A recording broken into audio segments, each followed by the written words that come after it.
येथे सोमनाथ सूर्यवंशी यांचा कोठडीत झालेल्या मृत्यूनंतर संपूर्ण महाराष्ट्रात आंबेडकरी जनतेकडून तीव्र निदर्शने करण्यात आली होती।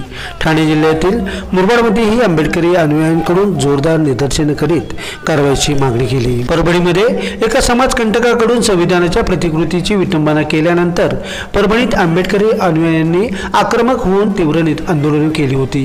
त्यानंतर पोलिसांनी अनेक आंदोलनकर्त्यांवर कारवाई केली होती। त्यात सोमनाथ सूर्यवंशी यांच्या कोठडीत संशयास्पद मृत्यू झाल्याच्या निषेधार्थ ठाणे जिल्ह्यातील मुरबाडमध्ये संतप्त आंबेडकरी अनुयायांनी निदर्शने करीत कारवाईची मागणी केली। सर्वांना क्रांतिकारी सविनय जय भीम।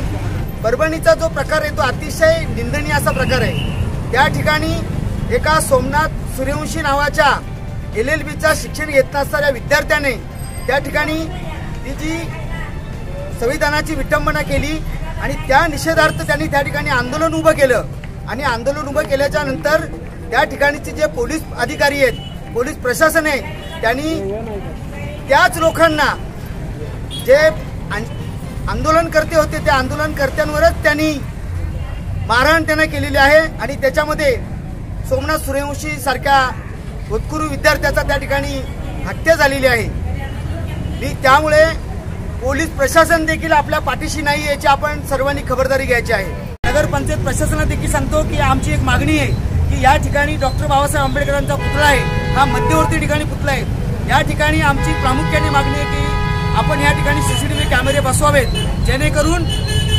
परभणीची या ठिकाणी पुनरावृत्ती होऊ नये। मी या ठिकाणी अधिक वेळ घेणार नाही, पण ज्या लोकांनी चुकीच्या पद्धतीनं हे कांड घडवलेले, हत्याकांड घडवलेले, त्याचा मी प्रथमतः जाहीर निषेध करतो आणि येणाऱ्या काळामध्ये जर त्याच्यावर त्यांना कठोरात कठोर शिक्षा झाली नाही, कठोरात कठोर कारवाई त्यांच्यावर झाली नाही तर आम्ही मुरबाडमध्ये मोठ्या प्रमाणात त्या ठिकाणी आंदोलन उभं करू आणि त्याचा निषेध करू।